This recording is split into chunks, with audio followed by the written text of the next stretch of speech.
Cherba from Northwest. Hi there everyone, so today I'm going to be responding to a couple of videos that my friend Mike Cherba from Northwest Armazzari posted.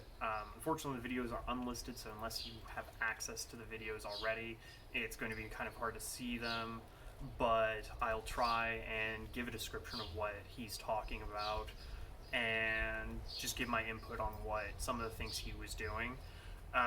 So in his 5th of July video, he was talking about use of the Rotella in Bolognese fencing and how a lot of modern Bolognese practicers use the Rotella very statically, as well as with the bucklers and the targa and the other shields. They're very static with their use, and from his point of view, looking at Georgian sword and buckler, it's almost impossible to think of using a shield very statically the way they do. And he brings up some points from Marazzo's text where he talks about the subtle movements of the Rotella and the buckler and the targa, where you're supporting your cuts. And if we look at Marazzo's images that he uses, oftentimes he's using a simple cross-hilted sword, a simple cross-hilted arming sword, or a simple guarded side sword. So maybe just a knuckle bow and a crossbow, a cross guard, and a finger ring. That's not a lot of hand protection, and so you would still want to keep that hand covered. So I tend to agree with him that we need to support our weapon hand with our shield. So I have an array of weapons here behind me, so I'm going to show my interpretations of some of these plays, focusing primarily on the third assalto of sword and Rotella. I'm going to do it with my partisan, with my spada d'amara, which is going to be a stand-in for a side sword, and with the shashka to show the Georgian side of this with the large round shield.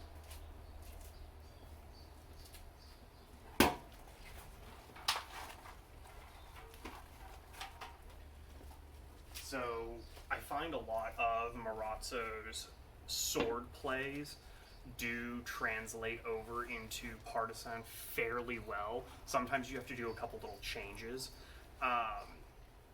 So the third assalto is a feigned high thrust, followed by using your Rotella to raise their weapon, and then a falso, and then a reverso. Personally, I don't know why you would do a falso onto that. Maybe just from a partisan point of view, it seems kind of weird to roll this way. But even with a sword, I can think of just thrust and then you roll over and cut. Unless you want that knuckle bow high to kind of protect your hand a little bit more. But the way we often see it done is a feigned high thrust, and then moving forward with the Rotella, and then cut. And this is part of where we start to have our disagreements with the rest of the Bolognese community, is your hand is very exposed in all of that, and your Rotella isn't supporting you. Now then, Mike, where I disagree with you is you start with the right foot forward and engage without taking a step, or I think I saw you do a crescimento, so a half lunge. I prefer to start with my left foot forward and do this with a passing step.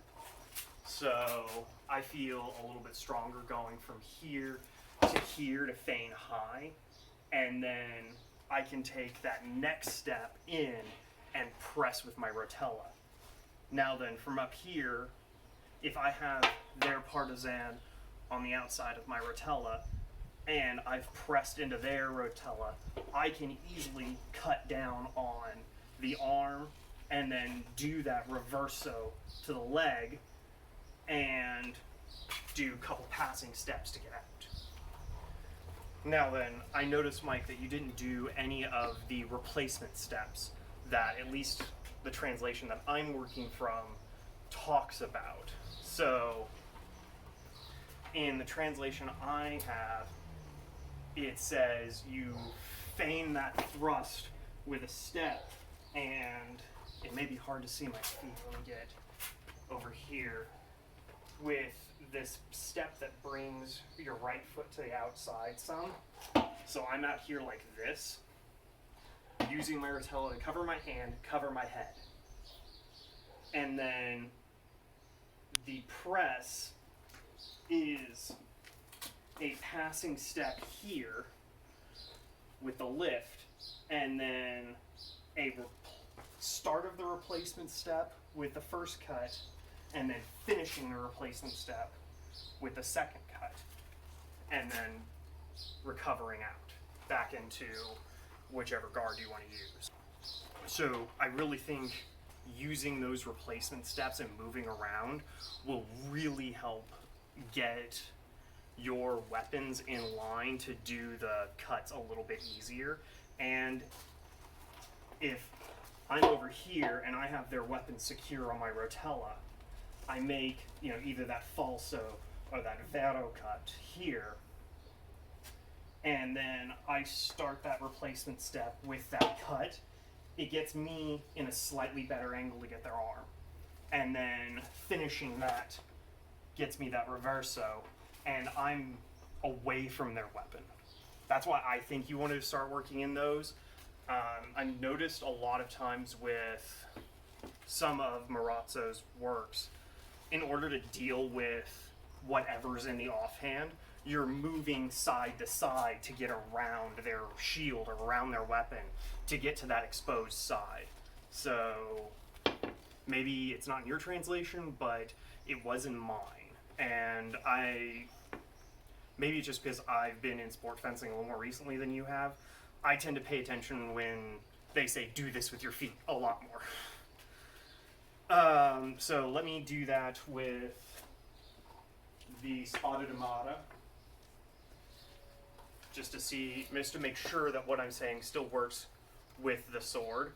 So I'm in Codalunga Estreta, and I'm feigning that cut, that thrust high, and I've brought my foot well over, and then I'm going to step in again and press, and then cut, cut. Still seems to work there. Let me do it from a little bit farther back so you can get the whole action. And a thrust, press and cut, and then, except I didn't take that side step, so from here I'm going to press and cut, cut. That movement of the Rotella really helps make me feel a lot safer, just having it up over my head. Since I know their weapon's up there, I feel very safe to keep myself exposed down below. Now then, since you always like to bring up Georgian, let's pull the shashka out. So, with this thing, my interpretation of trying to do a similar play in Georgian would be, so I'm going to snap a cut high with a step, press, cut, cut, and recover back into A guard. That's a little bit more your wheelhouse than mine, so you can tell me how wrong I got that. So, now then, on your 6th of July video,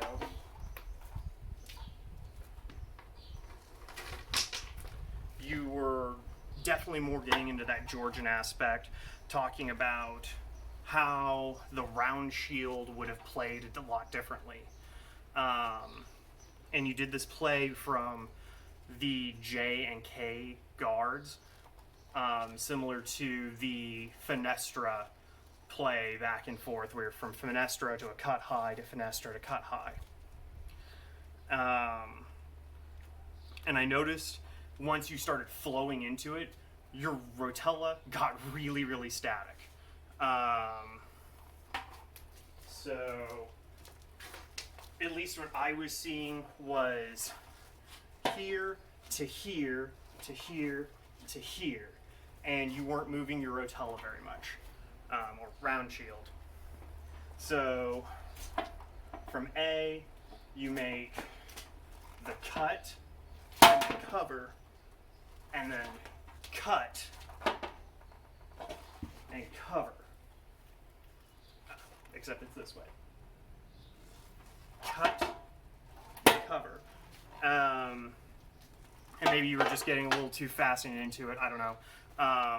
But it looked good.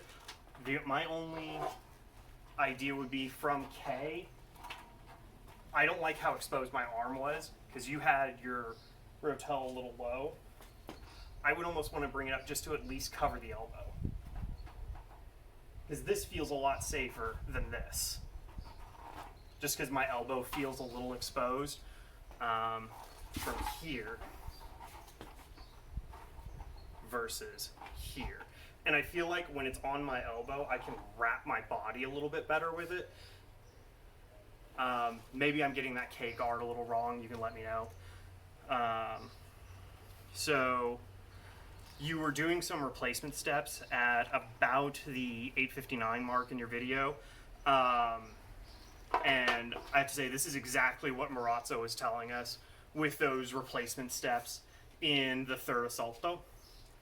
Trying to get you away from the weapon and get you around the shield, because these big shields are something you do need to worry about and deal with. So it looks like with what you're doing in the Georgian is you're less, like with the buckler, the buckler is supporting the hand a lot more. With what you're doing with your rotella or the round shield, it looks like you're more covering lines so you can attack a lot easier. And maybe that's why when the Georgians reduce the size down to the buckler, they make more into supporting and less covering lines. Because while supporting with the buckler, you're still covering lines. I don't know, something that we could talk about offline. I feel that the K-guard seems very, very situational. It's not something that you're just going to assume into here to make a guard out of. I don't know, maybe I just don't like Finestra style guards very much. But where this seems like I could actually end up in, or I could want to be in this guard to start the fight. This, I don't know why I would want to start a fight like this or assume this as a guard. Maybe you can explain why I would want to be in that guard, other than it's just the mirror of J.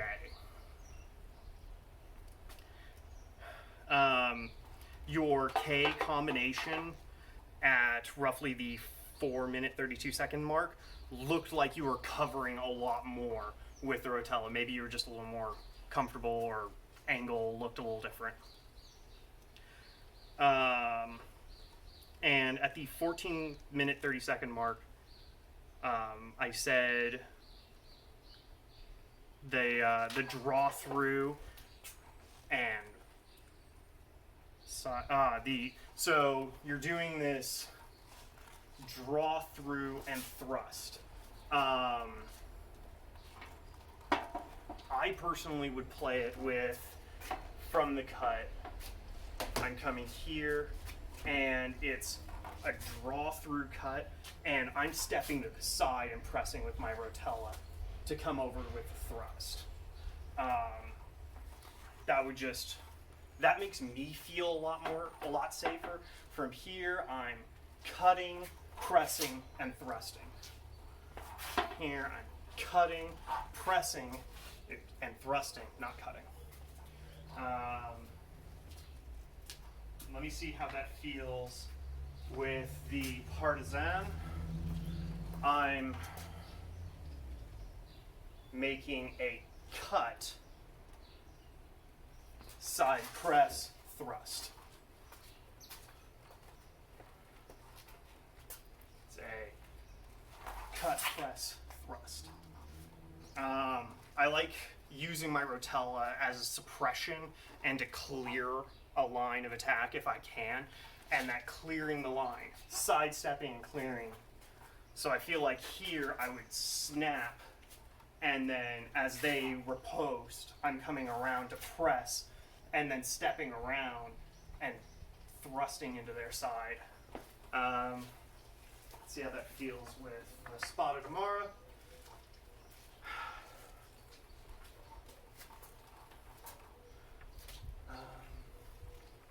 How hard do I want to be in for this?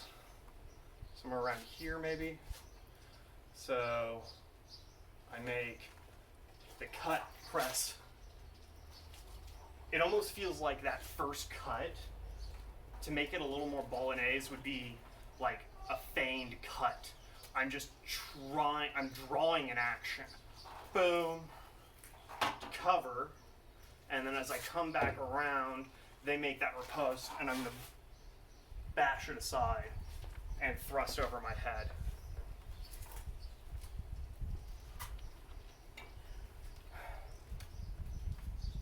Those are kind of my thoughts. I like, and as I said, I'm no expert in the Rotella or even the Partisan, really. I've just done a lot of reading on it. But I feel like using this big round shield as a way to not only cover your own lines, but to clear the attacks is much more what Marazzo wants us to be doing. And as we talk about a lot, these manuals aren't for novice fencers. They're not for the kid who is getting sent off to learn to fence because his rich dad says he needs to know how.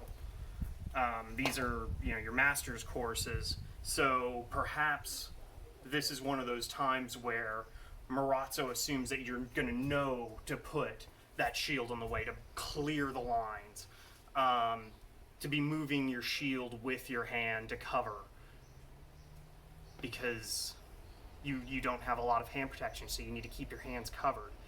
And we see this in heater shield fighting, which predates the Rotella, where they'll come in and they'll cut with the heater shield covering the hand. I'm not sure why Bolognese practitioners think just because they've got a finger ring and a knuckle bow means they don't have to protect their hand anymore. You won't really need to stop covering your hand until you get something like a Schiavona, where you've got the full basket, and even then you still need to protect your wrist. So those are my thoughts. If you guys have any questions or counterpoints that you'd like to lay down, let me know in the comments below. But thank you very much.